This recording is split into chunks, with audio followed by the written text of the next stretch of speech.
आप कहाँ से आ रहे हैं भाई साहब? दशाश्वमेध घाट से। कहाँ के हैं? यही टैंक के रहने वाले हैं। बनारस के ही हैं। ये बताइए, अगले वर्ष लोकसभा का चुनाव है, इस बार क्या माहौल रहेगा? मोदी क्यों मोदी रहेंगे इस बार? मोदी इतना अच्छा काम कर रहे हैं तो मोदी न रहेंगे कि अखिलेश बकचोद रहेगा? मोदी क्या अच्छा काम कर रहे हैं? मोदी हर घाट बनवाए, हर कुछ बनवाए, बढ़िया बढ़िया, जो हम लोग कभी काशी में सोचे नहीं थे वो काशी में दिखाए। यहाँ पे श्री बजरंग वाली विराजमान कर गए। हर दिल में बजरंग वाली का नाम है, मोदी का नाम है। जय श्री राम। अखिलेश तो कभी एकता बनाया नहीं था। मोदी जी जो अखिलेश नहीं करके दिखाया वो मोदी जी करके दिखाए। अखिलेश क्या नहीं किया था कि मोदी कर दिए? अखिलेश क्या करवाया सर? यहाँ बम विस्फोट, वहाँ बम विस्फोट, ये लड़ाई झगड़ा, ये मारपीट, क्या कि मोदी जी के राज में कुछ नहीं है। मोदी जी के राज में बस ये है कि बस साधारण लोग चलते हैं, जो गुंडई करता है, जो मारपीट करता है, वो सब अंदर है। जो अस्पताल में पैसा लग रहा था अखिलेश के राज में, वो भी कुछ नहीं लग रहा है। चश्मा भी फ्री में मिल जा रहा है, हर कुछ दवा ववा कुल फ्री में मिल रहा है। तब इससे बढ़ के हम लोग क्या लेंगे? कुछ लेंगे? नहीं लेंगे। मोदी जी महंगाई नहीं बढ़ा दी? कोई कुछ नहीं बढ़ाया है। जिस हिसाब से महंगाई बढ़ा है उस हिसाब से नोट भी आ रहा है। ठीक है, हर आदमी के पास कम से कम नहीं, हर घर में गरीब हो या अमीर हो, जिसके घर में जाएंगे 10 लाख 5 लाख रुपया निकलेगा। क्या ये लंबल धू का काम कोई नहीं हो रहा है। जो भी सरकार कर रहा है बहुत अच्छा कर रहा है। जनता के पास बहुत पैसा है, बहुत हुआ है रुपया। अभी देखेंगे कि अभी लॉकडाउन लगा देगा तो आराम से पैसा पूरा निकलने लगेगा, तब घर में बैठ के खाने लगेंगे। बताइए सर, आप लोग कहाँ से हैं? दिल्ली से भैया। ये बताइए, लोकसभा का चुनाव अगले वर्ष, इस बार क्या माहौल रहेगा? 100% श्योर है जी, बीजेपी आनी है, मोदी जी ने आना है जी। इसमें कोई दो तरफा राय नहीं है। क्यों अरविंद केजरीवाल, राहुल गांधी, ये लोग कहाँ जाएंगे? अरविंद केजरीवाल तो झूठ की फैक्ट्री है जी। बिल्कुल बिल्कुल बिल्कुल 100% झूठ। गिरगिट और केजरीवाल जी दोनों एक ही कैटेगरी में आते हैं जी। इंडिया दिल्ली में सबसे बड़ी विडम्बना यह है कि दिल्ली में एक बहुत बड़ा गिरगिट मिला है, वो केजरीवाल के रूप में मिला। और हम तो भगवान से ये प्रार्थना करते हैं, काशी विश्वनाथ में आए हैं, भगवान इसकी आत्मा को मोक्ष दे दे, दिल्ली वालों को केजरीवाल से बचा ले, उसको मोक्ष मिल जाए, हम बड़े तसल्ली से हम प्रसन्न हो जाएंगे। शिक्षा व्यवस्था सुधार दी दिल्ली की केजरीवाल ने। बिल्कुल बिल्कुल। अगर आप दिल्ली आए, और रियलिटी है, हम लोग दिल्ली में रहते हैं, हमने दिल्ली के स्कूल देखे हैं। सिर्फ स्कूल को पेंट करने से शिक्षा व्यवस्था नहीं अच्छी हो जाती। इस बार का दिल्ली का रिजल्ट देखिए और वहाँ पर सारे का चेक कीजिए। 9th 10th जो अब रिजल्ट आया, बिल्कुल टोटल फेलियर। शिक्षा सिस्टम बिल्कुल गलत है, 100 का 100% फेल। लेकिन फिर भी पिछले 2-3 बार से केजरीवाल चुन के आ रहा है। बस वो एक राजनीति यहाँ पर हिंदुस्तान में फ्री की राजनीति है। लोगों को फ्री का चाहिए, जो लोग झुग्गी झोपड़ी में रहते हैं उनको फ्री का चाहिए बेसिकली। मतलब फ्री की वजह से वो चुन के आ गए। अगर यही वोट की, अगर आप इस चीज़ को माने कि हमें वोट देने का अधिकार है, लेकिन एक शिक्षित व्यक्ति को वोट देने का अधिकार हो, तो मैं आपको दावे के साथ कह देता हूं, अगर 1000 वोट भी इसको मिल जाएगा तो हम अपना क्या कहते हैं, पूरा का पूरा यहाँ से संसार त्याग देंगे, दिल्ली तो छोड़िए। अच्छा, विपक्ष वाले बोल रहे हैं कि मोदी जी तो मुगलों का इतिहास मिटा दे रहे हैं, कांग्रेस गांधी जी का इतिहास मिटा दे रहे हैं। जो NCERT में जो भी मॉडिफिकेशन हुआ है, क्या कहेंगे उस? इसमें गलत क्या है? ये हिंदुस्तान है, हिंदुओं का देश है, 80% हिंदू रहते हैं। हिंदू राष्ट्र बनेगा, हिंदुओं के नाम से होगा, तो इसमें बुराई क्या है?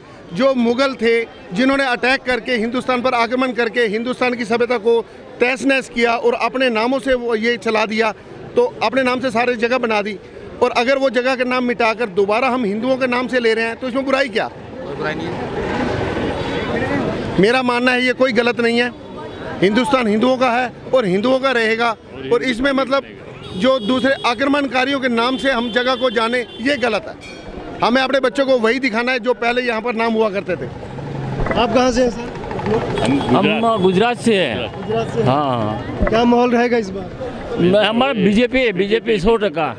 हाँ, बीजेपी 100%। मोदी। विपक्ष तो कह रहे हैं कि मोदी जी ने अडानी अंबानी को देश बेच दिया। अरे नहीं, ये सब झूठ बताते हैं, ये सब झूठी अफवाह फैलाते हैं। ऐसा कुछ नहीं है। हाँ, ऐसा कुछ नहीं, वो सब बराबर। जितने विपक्षी है ना, सबके ऊपर देखिए करप्शन का लगा है। सब गए, सुप्रीम कोर्ट गए ना, लात मार के भगाए गए ना।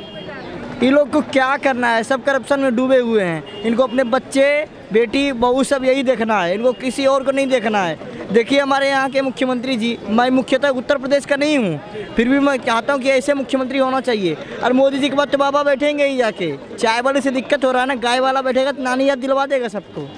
वो तो कह रहे हैं कि मोदी जी तानाशाह हो गए हैं सर। वो बोल रहे हैं विपक्ष वाले कि मोदी जी तानाशाह हो गए हैं, जितने विपक्ष के नेता हैं सबको जेल में डाल दे रहे हैं। तो ठीक है, जब करप्शन इन लोगों ने किया है तो इनको डर लग रहा है, तभी तो तानाशाह कह रहे हैं। अगर ये पाक साफ है तो फिर डर काहे का?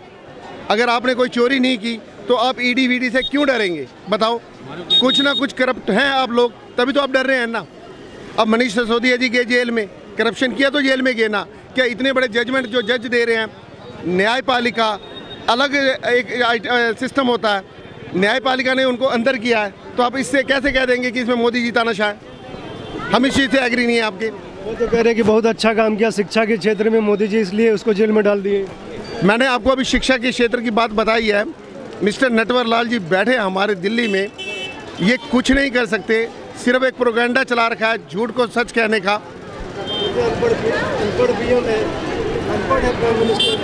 जब साइट पर उन्होंने अपनी क्या कहते हैं डिग्री डाल दी है, तो अनपढ़ कौन है जो साइट नहीं खोल सकता? वो अनपढ़ होगा ना। साइट पे चेक कीजिए, मोदी जी ने डाल दी है। अभी पीछे अमित शाह जी का वो इंटरव्यू आया था, उन्होंने बताया कि जिसको देखनी है इस साइट पे डली हुई है, तो क्यों नहीं चेक करते? तो पढ़ा लिखा ये होता है कि मतलब घर घर में शराब बांट दे। मनीष सिसोदिया जी पढ़े लिखे हैं, उन्होंने घर घर में शराब बांट दी, ठेके खोल दिए, तो वो पढ़े लिखे हो गए और समझदार हो गए। जब महंगाई बेरोजगारी पे क्या कहेंगे? अभी मैं महंगाई बेरोजगारी की बात बाद में करता हूँ। मैं बताता हूँ, अभी आप चलो दिल्ली में क्या लिखा हुआ है? Sisodia ji we miss you, हर ऑटो के पीछे लगा हुआ है। इसके ऊपर नाना करते करते कई 100 करोड़ रुपए खर्च कर दिए। तो ये पढ़े लिखे, मतलब उसकी डेफिनेशन आती है कि पढ़ा लिखा सीएम है कि वो इतने रुपए बर्बाद कर देगा जनता की गाड़ी कमाई के। उसके अलावा आपको एक छोटी सी बात सुनकर ताजुब होगा कि शीला दीक्षित ने एक बहुत काम किया, ठीक है। अगर हम इस केस में देखें, अपना केजरीवाल जी को देखें, तो सड़क की रिपेयरिंग के लिए बधाई के वो बोर्ड लगाता है कि हम सड़क की रिपेयरिंग कर रहे हैं। मुंडका से लेके इंद्रलोक तक की सड़क की रिपेयरिंग हुई, उसके लिए इसने कितने 100 करोड़ रुपए खर्च कर दिए। आप वो बैनर देखिए, वो मीडिया को बैनर नज़र क्यों नहीं आते? सिर्फ और सिर्फ मीडिया में छाए रहने के लिए, लोगों में पब्लिसिटी बनाने के लिए, क्योंकि सारे दिल्ली तो नहीं रहते ना, दिल्ली से बाहर अपनी एक छवि मेंटेन करने के लिए, सिवाय मीडिया के और इसको कुछ भी नहीं आता। और मीडिया में सिर्फ प्रचार प्रचार प्रचार, और वो झूठा प्रचार। कैसे देखते हैं सर, ये केजरीवाल बोल रहे हैं कि मोदी अनपढ़ है तो देश को एक शिक्षित प्राइम मिनिस्टर चाहिए। केजरीवाल के बातों को व्यक्ति विशेष के अलावा कोई भी गंभीरता से नहीं लेता है।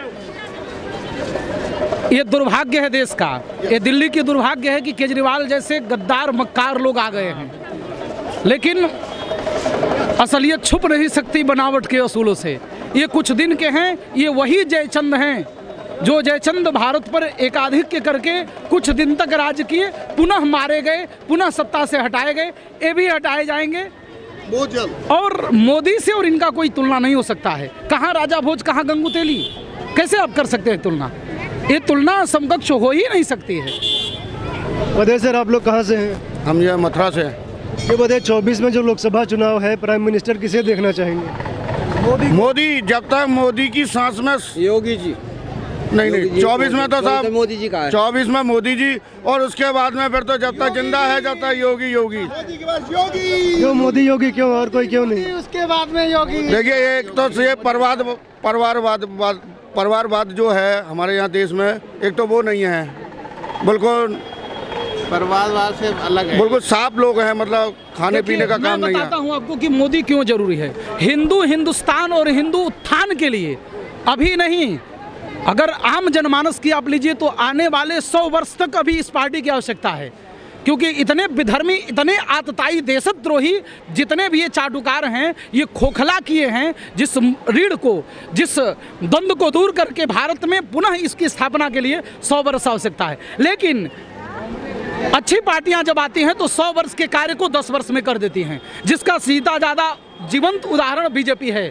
मोदी गवर्नमेंट आई, 10 वर्ष में क्या की आप देख रहे हैं। और जनादेश को देखते हुए, भारत की भारतीयता को देखते हुए, हिंदू की अस्मिता को देखते हुए, धर्म को देखते हुए, धर्म के स्थान को देखते हुए, मुझे नहीं लगता अभी दूर दूर तक ये जन आने वाले हैं। चाहे वो कांग्रेस हो, चाहे वो सपा हो या भाजपा हो, कोई दूर दूर तक नहीं आ रहे हैं। बताइए सर, आप बताइए। योगी घर घर योगी और मोदी। विपक्ष बोल रहा है कि मोदी योगी ने महंगाई बढ़ा दी है, बेरोजगारी बहुत बढ़ा दी का। विपक्ष तो दूर दूर तक नहीं है। महंगाई नहीं बढ़ गई है देश में? महंगाई कुछ नहीं, महंगाई नहीं बढ़ी, कोई महंगाई नहीं है ना। जो भी है, मोदी भी अच्छा है, योगी भी अच्छा है, इंडिया का नंबर 1। वर्ल्ड का नंबर 1 है मोदी, वर्ल्ड का नंबर 1 मोदी। और हम ये चाहते हैं भोले बाबा मोदी जी को अभी 20 साल और स्वस्थ रखें, और अभी 29 में भी बाबा को मतलब मोदी जी को बनाएं। एक लाइन पर अगर महंगाई के मुद्दा पर बात कर रहे हैं तो विश्व की सांस्कृतिक राजधानी है वाराणसी, और वाराणसी के आप आत्मा में खड़े हैं जिसे दशाश्वमेध कहा जाता है। इस दशाश्वमेध के भीड़ को देख करके, खड़े हुए जीवंत मनुष्य के मुस्कान को देखकर आप समझ सकते हैं यदि महंगाई होती तो यह टूट कर भीड़ नहीं आती इस वाराणसी में। आज सब लोग खुश हैं, सब प्रसन्न हैं।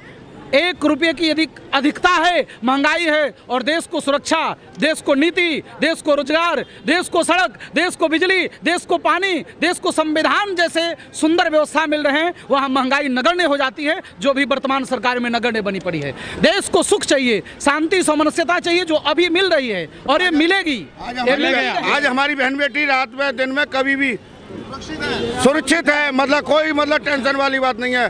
सपा सरकार में हमने ऐसा देखा है कि लोग वहाँ घरों में घुस के है हमारी बहन बेटियों के साथ में जो अत्याचार करते थे, आज कोसों दूर है, सपने में भी नहीं है सोच सकते। इसलिए बाबा जरूरी है। We have only one demand, that please reduce taxes on poorers. That is utmost important thing that must be considered by Bharat government. It is utmost important. अच्छा, मथुरा में तो कृष्ण जी का मंदिर है, अखिलेश यादव के सपने में भी कृष्ण भगवान आते हैं। वो अब तो आएंगे, क्योंकि उन्होंने अब उनको दिख गया कि ये ओपी टोपी से कुछ काम नहीं चलने वाला, इसलिए बंसी वाले आएंगे। जब दुर्योधन जी को भी नजर आते थे दुर्योधन जी को भी नजर आते थे। अगर भैया जी अखिलेश जी को आए तो क्या गलत है? हमारे अर्जुन जी तो अलग ही है ना। Before 2014 was the fate of the India, because earlier Manmohan Singh was after 250 countries. Now Mr. Modi is in front of he is leading 250 countries. He is in front of behind all these 250 people are walking and running to meet him. That is the fate of India. This is the fate of India. Yeah, you see.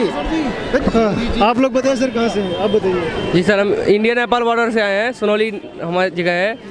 उधर भी 24 में मोदी जी आने वाले हैं, क्योंकि जिस तरह से हाईवे और सड़क के ऊपर काम हुआ है इस सरकार में, पहले किसी भी सरकार में नहीं देखा गया है।